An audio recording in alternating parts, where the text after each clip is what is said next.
मैं डॉक्टर भामा अग्रवाल राजीव गांधी राजकीय महिला महाविद्यालय भिवानी की ओर से हिंदी की इस कक्षा में आप सबका स्वागत करती हूँ, अभिनंदन करती हूँ। आइए प्यारे बच्चों, आज हम माखनलाल चतुर्वेदी जी द्वारा रचित कविता सिपाही का अध्ययन करते हैं। सर्वप्रथम बच्चों, इस कविता के सार को समझने की कोशिश कीजिए। यह कविता सिपाही माखनलाल चतुर्वेदी जी द्वारा रचित काव्य संग्रह हिम किरीटनी से ली गई है। इस कविता में एक सच्चे देशभक्त, बहादुर, वीर और आत्म बलिदानी सिपाही की आवाज को उठाया गया है। कवि कहता है, जो सच्चा सिपाही है उसकी एकमात्र पूंजी कविता के अनुसार तीर कमान है, लेकिन आधुनिक प्रसंग में यदि हम लें तो उसके हथियार हैं। वह अपने सिर पर मौत को धारण किए हुए होता है और उसके हृदय में एक ही जज्बा, एक ही जुनून, एक ही इच्छा होती है कि वह अपने दुश्मन को नष्ट कर दे। उसका कोई व्यक्तिगत दुश्मन नहीं होता। जो देश का दुश्मन है वो उसका दुश्मन है। उसके लिए जीवन का संगीत, जीवन के वाद्य यंत्र और जीवन का आनंद केवल उसके तीर कमान की प्रत्यंचा की टंकार संगीत है। जीवन की खुशी युद्ध भूमि में उसे महसूस होती है और सच्चा सुख वो शहादत में महसूस करता है। उसके जीवन का एक ही लक्ष्य होता है कि देश की रक्षा।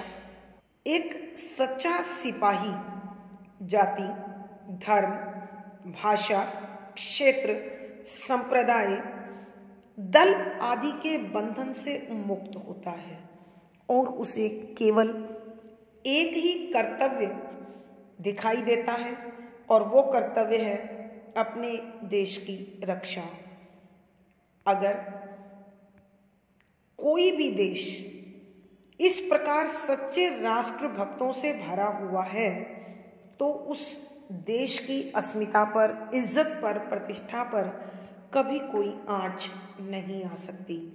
और हर देश ऐसे देशभक्त को पाकर धन्य हो जाता है, गौरव प्राप्त करता है। इस कविता में कवि ने विभिन्न युद्ध भूमियों जैसे कुरुक्षेत्र, हल्दी घाटी आदि का जिक्र करके सच्चे राष्ट्र भक्तों को अपनी श्रद्धांजलि अर्पित की है, उन्हें नमन किया है। पद संख्या 1। गिनो न मेरी श्वास, छुए क्यों मुझे विपुल सम्मान, भूलो इतिहास, खरीदे हुए विश्व ईमान, अरि मुंडों का दान, रक्त तर्पण भर का अभिमान, लड़ने तक मेहमान, एक पूंजी है तीर कमान, मुझे भूलने में सुख पाती, जबकि काली शाही, दासों दूर कठिन सौदा है, मैं हूँ एक सिपाही। प्रसंग।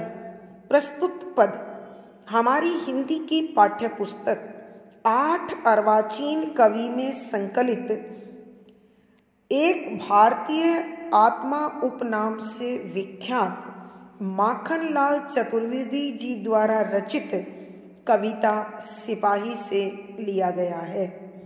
यह कविता उनके काव्य संग्रह हिम किरीटनी में संकलित है। संदर्भ। इस कविता में कवि ने एक सच्चे देशभक्त सिपाही के मन के भावों को बड़ी संजीदगी से व्यक्त किया है। कवि इन पंक्तियों के माध्यम से उसके शब्दों को, उसके भावों को आकार देने की कोशिश करते हुए कहते हैं कि व्याख्या के साथ बच्चों शब्दों के अर्थ। गिनो न मेरी श्वास, गिनो गिनती करो, न नहीं मेरी मेरी श्वास सांस। छुए स्पर्श करे क्यों किस लिए, मुझे मुझे विपुल अत्यधिक सम्मान आदर।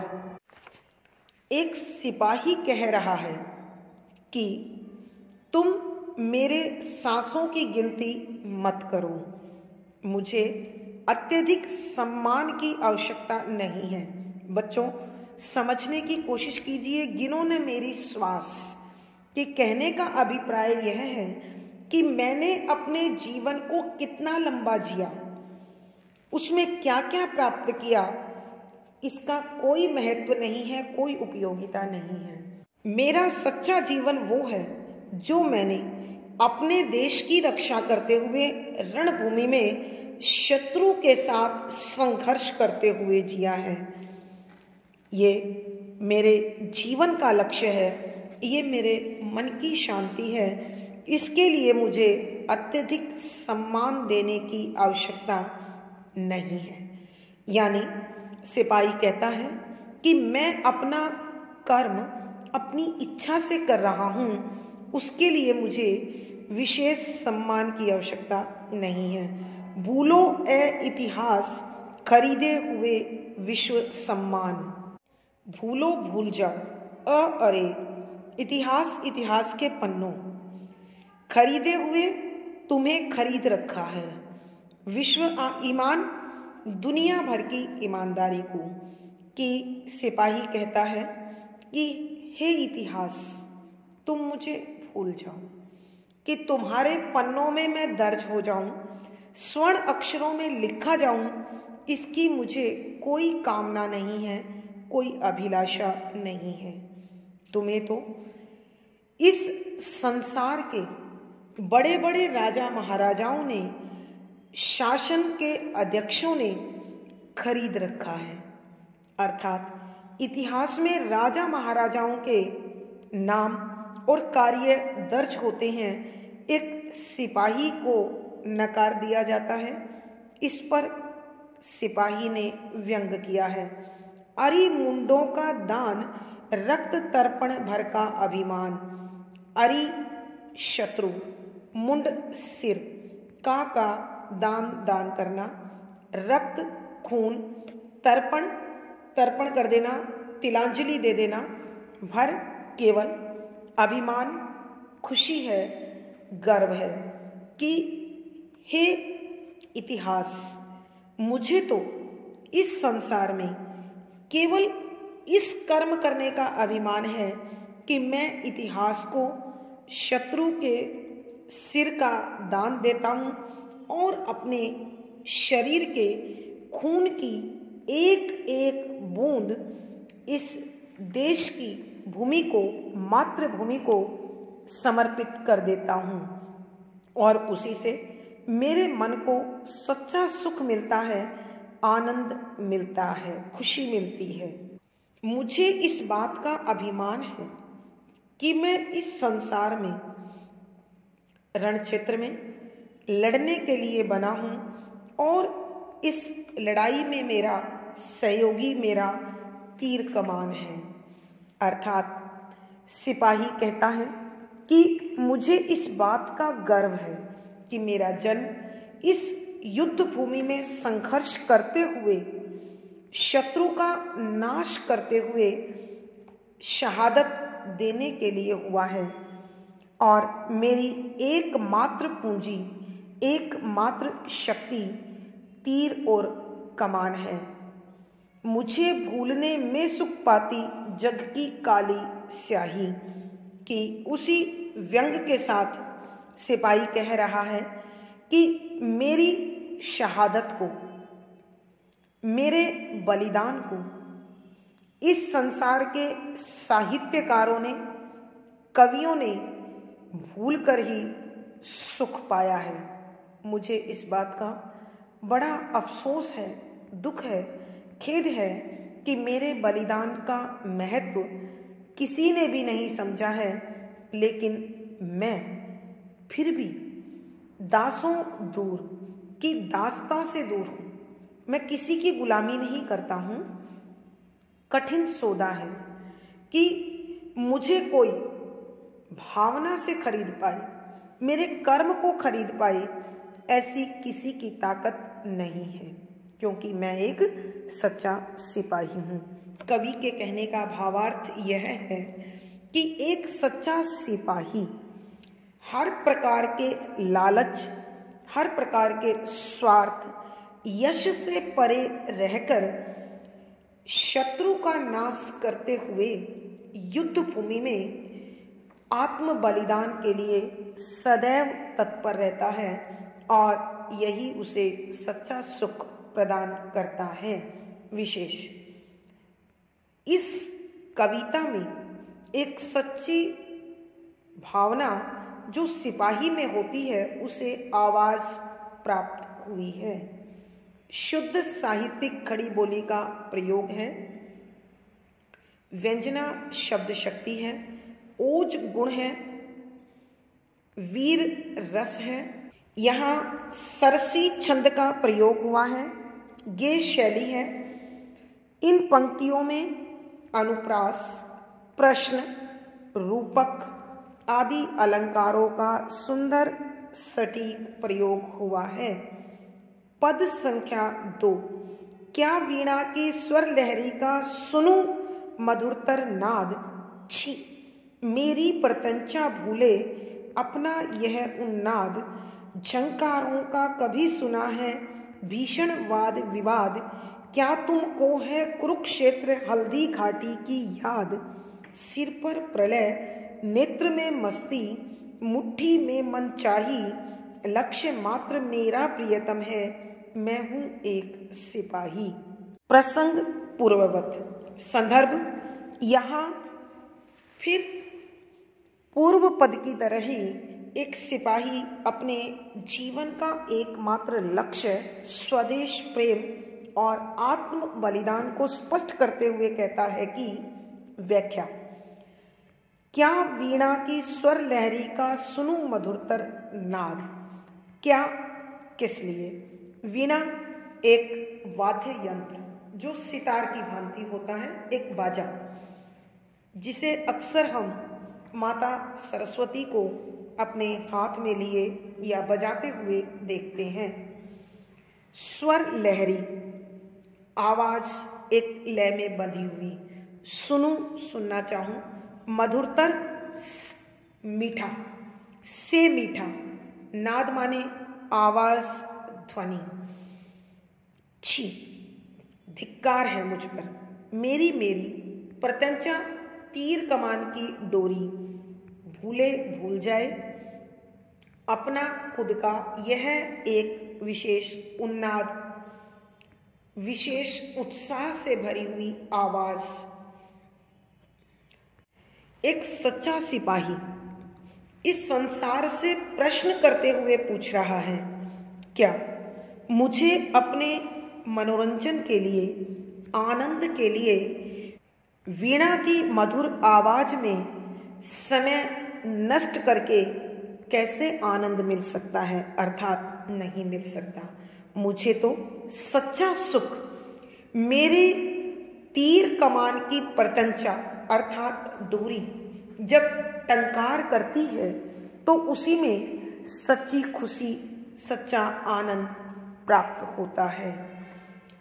मैं समझता हूँ कि यदि मैं उस प्रत्यंचा की टंकार को नकार कर वीणा की मधुर ध्वनि में खोना उचित समझूं तो मेरे जीवन पर, मेरी योग्यता पर, मेरे कर्म पर धिक्कार होगा और इस प्रकार धीरे धीरे मेरा उत्साह समाप्त हो जाएगा।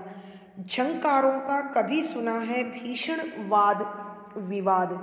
कवि कहते हैं कि सिपाही कह रहा है कि मैंने तो हमेशा युद्ध भूमि में कभी तलवारों की टकराहट से उत्पन्न आवाज, कभी तीर कमानों की प्रत्यंचाओं से पैदा हुई आवाज में ही सभी प्रकार के आनंद महसूस किए हैं। भीषण भयंकर वाद विवाद, शास्त्रों के वाक्यों की प्रस्तुति से उत्पन्न जोश उत्साह कि कह रहे हैं। सिपाही कहता है कि मैंने तो हमेशा युद्ध भूमि में हथियारों के टकराने से जो आवाज होती है उसी में अपना सच्चा सुख, सच्चा आनंद और सच्ची खुशी महसूस की है और मैं उसे ही सुनना चाहता हूँ। क्या तुमको है कुरुक्षेत्र हल्दी घाटी की याद? अब एक सच्चा सिपाही अपने देशवासियों से प्रश्न करता है कि तुमने कुरुक्षेत्र और हल्दी घाटी के युद्ध में मिटने वाले अनेक देशभक्त सिपाहियों के इतिहास को सुना होगा और जाना होगा कि इन युद्ध भूमि में सफलता उन्हीं वीरों ने पाई है, उन्हीं साहसी सैनिकों ने पाई है जिन्होंने अपनी मातृभूमि की आन बान शान के लिए अपना तन मन धन सब समर्पित कर दिया और एक नया इतिहास रच दिया।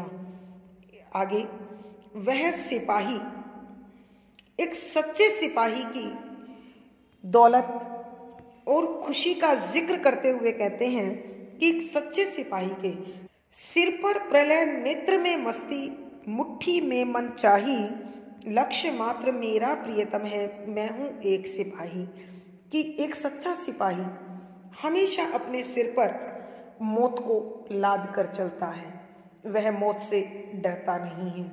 उसकी आंखों में हमेशा जीत का नशा छाया रहता है और युद्ध के प्रति एक आसक्ति दिखाई देती है, लगाव दिखाई देती है और उसकी मुट्ठी में केवल उसकी मनचाही जीत का लक्ष्य कैद होता है। एक सच्चा सिपाही इन्हीं भावों को लेकर हमेशा अपना जीवन जीता है। तो यहाँ सिपाही कहता है कि मैं एक सच्चा सिपाही होने के कारण मेरा एकमात्र लक्ष्य अपने शत्रु का नाश, अपने हथियारों से प्रेम और शहादत के प्रति अपना लगाव है। इसके अतिरिक्त मैंने इस संसार में कभी कुछ नहीं चाहा है। भावार्थ, कवि कहना चाहते हैं एक सच्चा सिपाही न मौत से डरता है और न ही जीवन के लिए अन्य किसी प्रकार के शोहरत की कामना करता है। विशेष यहाँ इन पंक्तियों में कवि ने एक सच्चे सिपाही की खुशी और आनंद, युद्ध और युद्ध भूमि में उत्पन्न होने वाली आवाज़ों को बताया है। शुद्ध साहित्यिक खड़ी बोली का प्रयोग है, वीर रस है, ओज गुण है, व्यंजना शब्द शक्ति है, सरसी छंद का प्रयोग हुआ है। ये शैली है अनुप्रास, पदमैत्री, उल्लेख, स्मरण, प्रश्न आदि अलंकारों का सुंदर सटीक प्रयोग हुआ है। इस कविता में दृश्य और नाद बिंब भी प्रयुक्त हुआ है। धन्यवाद बच्चों। आज की इस कक्षा में बस इतना ही। आशा है आपको सारा विषय अच्छी प्रकार से समझ आ गया होगा। वीडियो को लाइक करें, शेयर करें और अपनी विषय वस्तु समय पर पाने के लिए चैनल सब्सक्राइब करें। धन्यवाद बच्चों। शुभकामनाएं। आपका दिन और जीवन मंगलमय हो। इसी शुभेच्छा के साथ आभार।